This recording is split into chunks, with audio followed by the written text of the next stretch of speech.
नमस्कार दोस्तों, स्वागत है आपका एक कदम अध्यात्म की ओर में। दोस्तों, जगन्नाथ स्वामी के बारे में कौन नहीं जानता। जगन्नाथ मंदिर भारत के राज्य उड़ीसा के एक शहर पुरी में स्थित है। यह मंदिर भगवान विष्णु के एक रूप भगवान जगन्नाथ को समर्पित है और हिंदुओं के 4 पवित्र धामों में से एक है। जगन्नाथपुरी मंदिर का इतिहास, परंपरा और संस्कृति का खजाना है। भगवान जगन्नाथ के मंदिर में आज भी कई ऐसे चमत्कार होते हैं जिनका जवाब विज्ञान के पास भी नहीं है।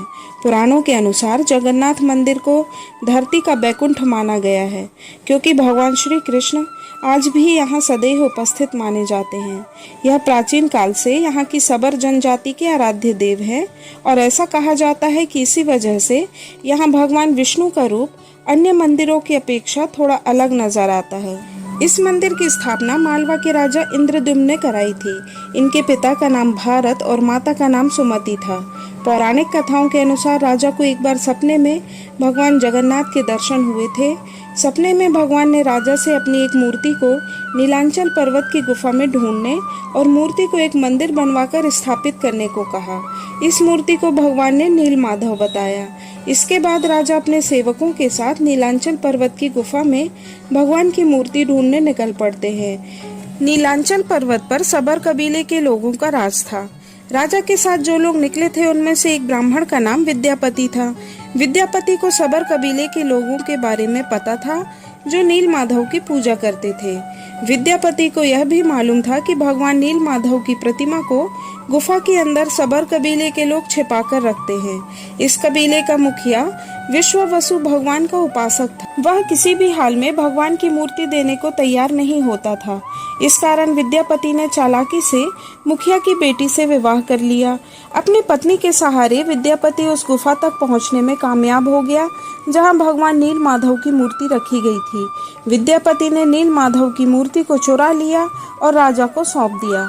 कहते हैं कि विश्ववसु अपने भगवान की मूर्ति के चोरी होने से काफी दुखी था। इस कारण भगवान को भी काफी दुख हुआ कि उनका उपासक दुखी है। इस कारण नील माधव वापस गुफा में लौट गए और राजा इंद्रद्युम्न से वादा किया कि वह एक दिन उनके पास जरूर लौटेंगे, लेकिन राजा उनके लिए एक मंदिर बनवा दे। इसके बाद राजा ने मंदिर बनवाकर भगवान से विराजमान होने के लिए कहा, लेकिन तभी भगवान ने कहा कि द्वारका से तैरकर पुरी की तरफ एक बड़ी सी लकड़ी का टुकड़ा आ रहा है, इससे तुम मेरी मूर्ति बनवाओ। राजा व उनके लोग फौरन पेड़ के टुकड़े की तलाश में निकल पड़े। लकड़ी का टुकड़ा उन्हें मिल गया, लेकिन वे उसे उठाकर लाने में असक्षम थे। तभी राजा को कबीले के मुखिया विश्ववसु की याद आई। राजा ने विश्ववसु की सहायता ली और विश्ववसु लकड़ी को उठाकर मंदिर तक ले आए। फिर भगवान की मूर्ति बनाई गई। कहते हैं कि भगवान श्री कृष्ण एक बार एक पेड़ के नीचे बैठे हुए थे और विश्राम कर रहे थे। तभी एक जरा नामक शिकारी वहां पर आया। उन्होंने श्री कृष्ण के हिलते हुए पैर को हिरन समझा और तीर चला दिया। इससे श्री कृष्ण की मृत्यु हो गई। कहते हैं कि इस घटना से जरा नामक शिकारी बहुत ही दुखी हुआ। जब भगवान श्री कृष्ण का अंतिम संस्कार किया गया तब उनका सारा शरीर तो नष्ट हो गया, परंतु उनका हृदय सुरक्षित था। उस शिकारी ने उनके हृदय को निकालकर एक बड़े से लकड़ी के टुकड़े में रख दिया था और यह वही लकड़ी का टुकड़ा था जो द्वारका से समुद्र में बहता हुआ पुरी तक आ गया था। इसलिए कहते हैं कि जगन्नाथ स्वामी की मूर्ति में उनका हृदय आज भी धड़कता है और इसे ही दिव्य पदार्थ कहा जाता है। मूर्ति निर्माण के पीछे भी एक कहानी है।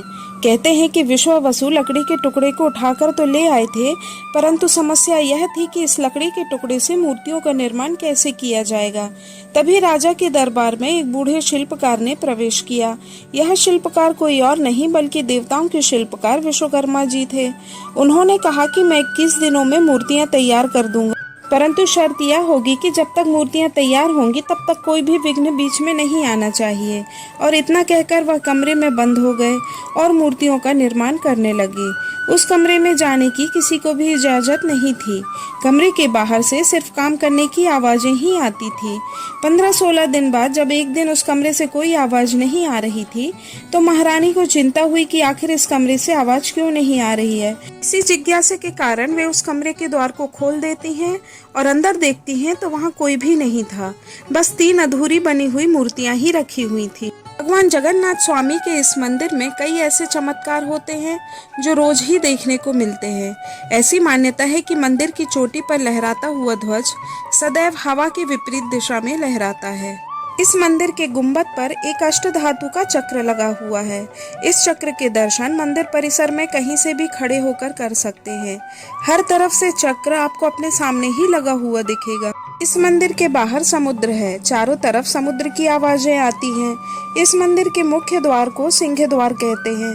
सिंह द्वार में प्रवेश करने पर सागर की लहरों को नहीं सुन सकते, लेकिन एक कदम बाहर आते ही लहरों की आवाजें आने लगती हैं। प्रतिदिन शाम को 45 मंजिला मंदिर के शिखर पर स्थित झंडे को रोज पुजारी द्वारा उल्टा चढ़कर बदला जाता है। ऐसी मान्यता है कि अगर एक दिन भी झंडा नहीं बदला गया तो मंदिर 18 वर्षों के लिए बंद हो जाएगा।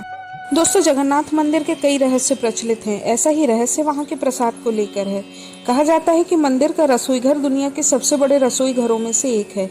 यहाँ 500 रसोइये और उनके 300 सहयोगी काम करते हैं। कहा जाता है कि इस मंदिर में कितने भी भक्त आ जाएं, लेकिन कभी प्रसाद कम नहीं पड़ता। लेकिन जैसे ही मंदिर के बंद होने का समय आता है तो यह प्रसाद अपने आप खत्म हो जाता है। यहाँ बनने वाला प्रसाद 7 बर्तनों में बनता है, जिसे एक ही लकड़ी के चूल्हे पर बनाया जाता है। ये 7 बर्तन एक के ऊपर एक रखे जाते हैं और नीचे चूल्हे से पकते हैं। यहाँ की खास बात यह है कि इस लकड़ी के चूल्हे पर सबसे पहले 7वें स्थान पर सबसे ऊपर रखे हुए बर्तन का खाना पकता है और सबसे नीचे हुए रखे बर्तन का खाना सबसे आखिरी में पकता है। हर 12 साल बाद मूर्तियों को बदलकर नई मूर्तियां रखी जाती हैं। इस दौरान पूरे शहर में बिजली बंद कर दी जाती है। मंदिर में किसी को भी प्रवेश नहीं करने दिया जाता। पुजारी आंखों में पट्टियां बांधकर मूर्तियां बदलते हैं। मूर्ति बदलकर पुरानी मूर्ति से कुछ ब्रह्म पदार्थ निकालकर नई मूर्ति में रखा जाता है। कहते हैं ये ब्रह्म पदार्थ ही कृष्ण जी का हृदय है।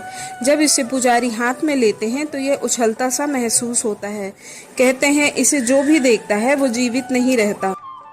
मंदिर के गर्भगृह में भगवान जगन्नाथ, भाई बलभद्र और बहन सुभद्रा की लकड़ी की बनी हुई मूर्तियां स्थापित हैं, जिसे हर 12 साल बाद बदले जाने का विधान है, जिसे बड़े विधि विधान के साथ तैयार किया जाता है। इस प्रक्रिया के बारे में एक अद्भुत बात यह है कि मूर्तियों को बनाने के लिए जिस लकड़ी का प्रयोग किया जाता है वह दुनिया में कहीं और नहीं पाई जाती। ऐसा कहा जाता है कि मूर्ति को बनाने के लिए जिस लकड़ी का उपयोग किया जाता है वह एक विशेष प्रकार के नीम के पेड़ से प्राप्त किया जाता है, जो भारत के किसी खास हिस्से में ही उगता है। ऐसा कहा जाता है कि पुरानी मूर्तियों को मंदिर के परिसर में ही दफन कर दिया जाता है। पुरी का जगन्नाथ मंदिर वैष्णव परंपरा का प्रमुख धाम है, जहां पर प्रतिदिन हजारों की संख्या में भक्तगण दर्शन के लिए पहुंचते हैं। वैसे तो यह मंदिर मुख्य रूप से भगवान कृष्ण को समर्पित है, जिन्हें जगन्नाथ जी के नाम से जाना जाता है, लेकिन उनके साथ यहां पर उनके बड़े भाई बलभद्र और बहन सुभद्रा की भी पूजा की जाती है। दोस्तों, ऐसे कितने ही चमत्कार और रहस्य इस मंदिर के साथ जुड़े हुए हैं, जो हमें साक्षात आंखों से दिखाई देते हैं, परंतु इसका कारण कोई जान नहीं पाया। यह एक आम इंसान और वैज्ञानिक दोनों की समझ से बाहर है, और जहाँ किसी को कुछ भी समझ में नहीं आता वहाँ माना जाता है कि भगवान की उपस्थिति होती है, भगवान की महिमा होती है, और ऐसी जगहों पर हमारा सिर्फ अपने आप ही आस्था के साथ झुक जाता है।